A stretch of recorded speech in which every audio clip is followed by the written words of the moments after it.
কিন্তু শয়তান জানে না যে আল্লাহর রহমতের দরিয়া কত বড়। শয়তানের মিশন হচ্ছে আমাদেরকে হতাশ বানানো, আর আল্লাহর বাণী আমাদের হৃদয়ে আশা জাগায়, আশাবাদী করে তোলে। আল্লাহর এই কিতাবের, কোরআনের প্রতিটি আয়াতে পরতে পরতে পাবেন আপনি মোটিভেশন, ইন্সপিরেশন। আল্লাহু আকবার। লা তাহজান ইন্নাল্লাহা মা'ানা। মনকে তুমি বুঝিয়ে বলো আল্লাহ আছেন আমার সাথে। জাহাঙ্গীরনগর বিশ্ববিদ্যালয়ের আমার সুপ্রিয় শিক্ষার্থী বন্ধুরা, এই বাক্যটি নিজের জীবনের জন্য, নিজের জীবনের সাথে সেট করে নেন। মনকে তুমি বুঝিয়ে বলো আল্লাহ আছেন আমার সাথে। বিপদে আপদে, আমাদের লাইফে আপস অ্যান্ড ডাউনস থাকে, সব মুহূর্তে আমরা এই কথাটা খেয়াল করব যে কেউ যদি আমাকে হেল্প করার জন্য নাও থাকে, এক মহান সত্তা আছে। তিনি কে? আল্লাহ রাসূল সাল্লাল্লাহু আলাইহি ওয়াসাল্লাম, আবু বকর রাদিয়াল্লাহু তাআলা আনহু গারে সাউরে হিজরতের রাতে লুকিয়ে আছেন। কুরাইশরা খুঁজতেছে, আবু বকর রাদিয়াল্লাহু তাআলা আনহু তটস্থ, না জানি ধরা পড়ে যাই। তিনি বলছেন কুরাইশরা আমাদের এত পাশ দিয়ে যাচ্ছে, একটু মাথা নিচু করলে দেখে ফেলবে আমাদের। রাসূল সাল্লাল্লাহু আলাইহি ওয়াসাল্লাম বললেন যে ভয় পেও না আবু বকর, তুমি কি ভেবেছো আমরা এখানে গুহাতে দুইজন? না না, এই গুহায় আমরা দুজন নই, আমাদের সাথে একজন মহান সত্তা আছে। তিনি কে? আমরা তিনজন এখানে। লা তাহজান ইন্নাল্লাহা মা'ানা। ভয় পেও না, হতাশ হয়ো না, নিশ্চয় আল্লাহ আমাদের সাথে আছেন। আল্লাহ তাআলা সরাসরি কথাটাকে কোরআনে কোট করেছেন যে লা তাহজান ইন্নাল্লাহা মা'ানা। তাহলে সুপ্রিয় বন্ধুরা, এই বাক্যটা আমাদের খেয়াল রাখতে হবে, যাদের মধ্যে ফ্রাস্ট্রেশন কাজ করে, যে মনকে তুমি বুঝিয়ে বলো কে আছেন আমার সাথে? আল্লাহ আছেন আমার সাথে। এরকম কোরআনের পরতে পরতে অনেক আয়াত পাবেন। লা তাইয়াসু মির রাউহিল্লাহ ইন্নাহু লা ইয়াইয়াসু মির রাউহিল্লাহি ইল্লাল কওমুল কাফিরুন। আল্লাহর রহম থেকে নিরাশ হয়ো না। কাফিররা ছাড়া কেউ আল্লাহর রহম থেকে নিরাশ হয়? আমি আপনি আমাদের জীবনে কত ভুল করেছি, কত অন্যায় করেছি, কতটাই বা পাপ করেছি। মনে রাখবেন, আমাদের পাপ যত বড় হোক, আল্লাহর রহমতের দরিয়া তার চাইতেও বড়। ইন্না মা'আল উসরি ইউসরা ফাইন্না মা'আল উসরি ইউসরা, and verily with every hardship there is an ease. প্রত্যেক কষ্টের পরেই থাকে স্বস্তি। এই বাক্যগুলো কি আপনাকে মোটিভেশন দেয় না? এই কথাগুলো কি আপনাকে চাঙ্গা করে না? আপনার জীবনে ইন্সপিরেশন হয়ে আসে না এই কথাগুলো? ওয়ালা তাহিনু ওয়ালা তাহজানু ওয়া আনতুমুল আ'লাউনা ইন কুনতুম মুমিনিন। চিন্তা করো না, হতাশ হয়ো না, তোমাদেরই বিজয় হবে যদি তোমরা মুমিন হও। আল্লাহু আকবার। তাহলে আপস এন্ড ডাউনস থাকবে, এবং মুমিন জীবনে তো হতাশা থাকবেই না। কারণ আমার জীবনে যদি কোনো কষ্টের ঘটনা ঘটে, এটার জন্য আমি রিওয়ার্ড পাবো। আমি যদি অসুস্থ হই, আমার প্রত্যেক অসুস্থতার কারণে আমার পাপ মোচন হয়। সুবহানাল্লাহ পড়েন। আপনার জ্বর হয়েছে, এই জ্বরের কারণে আল্লাহ আপনার গুনাহ মাফ করবেন। আপনি ব্যথা পেয়েছেন, অসুস্থ হয়েছেন, আল্লাহ তাআলা গুনাহ মাফ করে দিবে। তাহলে হতাশার কোনো সুযোগ আছে বলেন? না, মুমিন জীবনে হতাশার কোনো সুযোগ নেই। রাসূল সাল্লাল্লাহু আলাইহি ওয়াসাল্লাম বলেন, মা ইউসিবুল মুসলিমা মিন নাসাব ওয়ালা ওয়াসাব ওয়ালা হাম্মিন ওয়ালা হুজনিন ওয়ালা আযান ওয়ালা গাম্মিন হাত্তা শাওকাতি ইউশাকুহা ইল্লা কাফারাল্লাহু বিহা মিন খাতায়া। মুমিন জীবনে যত ব্যথা, কষ্ট, দুঃখ, এমনকি ফল পাড়তে যে গাছের কাটার খোঁচা যদি খান, রাসূল সাল্লাল্লাহু আলাইহি ওয়াসাল্লাম বলেন ওই খোঁচার ব্যথার কারণে আল্লাহ তোমার গুনাহ মাফ করে দেয়। কেউ অসুস্থ হয়ে রাসূল সাল্লাল্লাহু আলাইহি ওয়াসাল্লামের কাছে আসলে রাসূল সাল্লাল্লাহু আলাইহি ওয়াসাল্লাম কি বলতেন জানেন? কেউ জানেন? লা বাস আলাইক তুহুরুন ইনশাআল্লাহ। তিনি বলতেন, আরে don't worry about it, it will cleanse up your scenes. ভয় পেও না, আরে এই অসুস্থতা, এটার কারণে আল্লাহ তোমার গুনাহ মাফ করে দিবে। সুবহানাল্লাহ। তাহলে অসুস্থ ব্যক্তি আর উজ্জীবিত হতো না?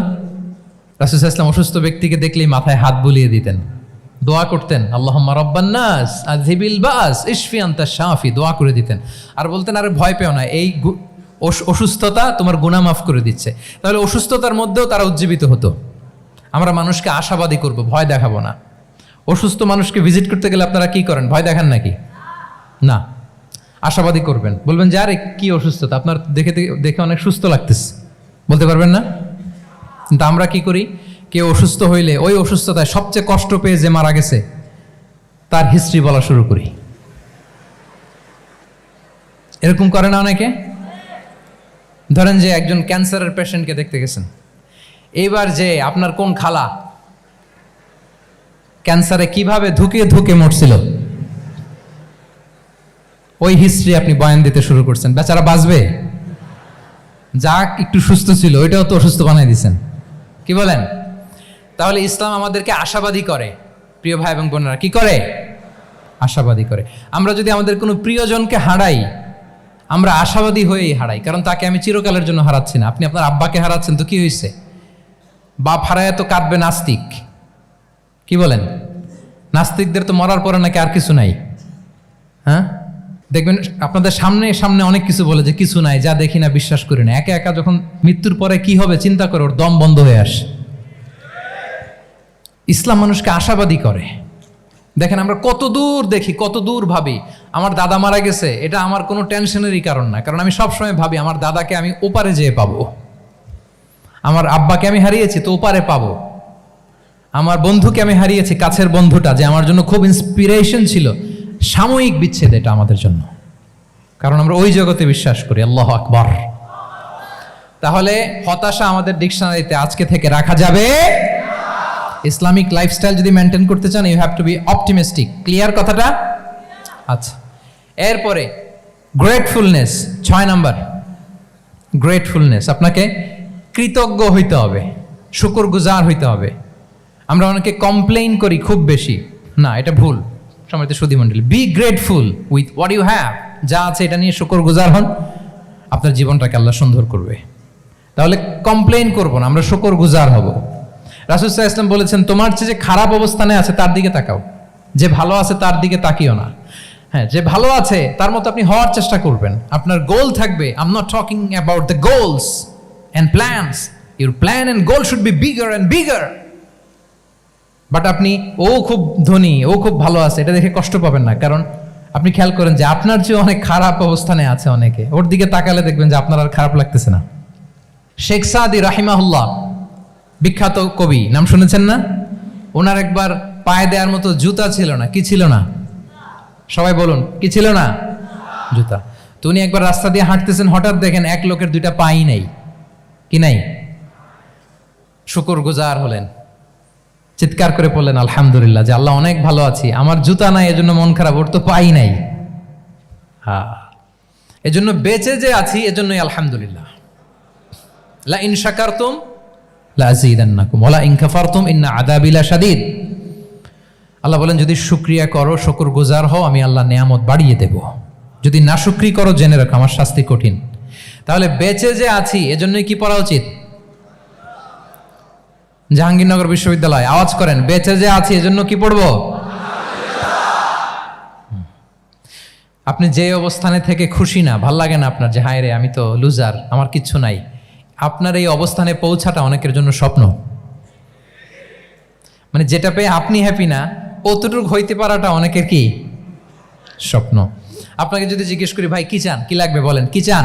তা আপনি বলবেন যে শেখ আমি ধনী হইতে চাই, আমার একটা ব্রাইট ক্যারিয়ার চাই, আমি টাকা চাই, আমি খ্যাতি চাই, আমি ক্ষমতা চাই, এটা চাই। কত যে চাওয়ার ফিরিস্তি আমাদের। আপনি একটু একটা ক্যান্সার হসপিটালে জানতো, ক্যান্সারের 3rd স্টেজে চলে আসছে, ধুকে ধুকে লাস্ট স্টেজে চলে আসছে। আপনার তো অনেক কিছু চাই, আপনি ওকে একটু জিজ্ঞেস করেন যে ভাই আপনি কি চান? ও টাকা চায় না? ক্যান্সারের রোগী টাকা চাবে? খ্যাতি চাবে? ব্রাইট ক্যারিয়ার চায়? সে কি চায় বলেন তো একটু?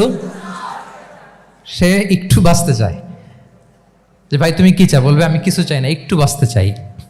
বার্ন ইউনিটে যদি কখনো যাওয়ার সুযোগ হয়, দেখবেন যে চিৎকার করে তারা, এত কষ্ট, এই দহনের কারণে এত কষ্ট, তারা চিৎকার করতে থাকে হসপিটালকে কাঁপিয়ে। আপনি ওকে একটু জিজ্ঞেস করবেন, ভাই কি চাও? বলেন তোর চাওয়াটা কি? ও শুধু বাঁচতে চায়, কিন্তু ওই বেঁচে থাকা নিয়ে তো আমাদের কোনো ফিলিংসই নাই। আমরা যে বেঁচে আছি এটা যে শুকরগুজার হওয়ার অনেক বড় একটা কারণ, আমরা এরকম করে ভাবিই না। এজন্য সুপ্রিয় সুধী মণ্ডলী, আমরা যে বেঁচে আছি এজন্য আলহামদুলিল্লাহ। শুধু বেঁচে থাকার কারণে আমরা কি পড়বো? তাহলে গ্রেটফুলনেস, আপনি যদি ইসলামিক লাইফস্টাইলে নিজেকে অভ্যস্ত করতে চান, আপনার যেমনি অপটিমিস্টিক হইতে হবে, অ্যাট দ্য সেম টাইম আপনাকে কি হইতে হবে? গ্রেটফুল হইতে হবে। 7 নম্বরে তাওয়াক্কুল, put you trust on Allah, because only he can help you, only he can protect you. And when you put you trust on Allah, you are in a divine shield. আপনি যখন আল্লাহর উপর নিজেকে ন্যস্ত করেন, আপনি একটা ডিভাইন, একটা প্রোটেকশনের ভেতরে থাকেন। বিশ্বাসীরা কি করে? আল্লাহর উপর ভরসা করে। কি করে? কার উপর? তদবিরের উপর, লবিং এর উপর, মামা চাচা, তাহলে আল্লাহর উপর। ভরসা হবে কার উপর? ফাইদা আযামতা ফাতাওয়াক্কাল আলাল্লাহ, আল্লাহর উপর ভরসা করব। এমনকি ঘর থেকে বের হওয়ার সময় রাসূল সাল্লাল্লাহু আলাইহি ওয়াসাল্লাম আমাদেরকে বলেছেন আল্লাহর উপর তাওয়াক্কুল করো। আমরা কি দোয়া পড়ি বলেন তো ঘর থেকে বের হয়ে? বিসমিল্লাহি তাওয়াক্কালতু আলাল্লাহ। এই তাওয়াক্কুল নিয়ে আমাদের অনেক মিসকনসেপশন আছে। আমাদের মধ্যে একটা প্রবণতা আছে, অনেকে বলে যে যা হবে হবে, আল্লাহ ভরসা। বলে যে যা হবে হবে, কি ভরসা? কথা বলতে হবে তো আমার সাথে। আপনারা কি বোরিং হচ্ছেন? ওরে আল্লাহ, অনেক রাত হয়ে গেছে, তো শেষ করে দেই তাহলে। আর কয়েক মিনিটের মধ্যে শেষ করবো ইনশাআল্লাহ। তাহলে অনেকের মধ্যে একটা প্রবণতা আছে, তারা বলে যে যা হয়েছে হয়েছে, কি ভরসা? যা করে আল্লাহ, আল্লাহ ভরসা।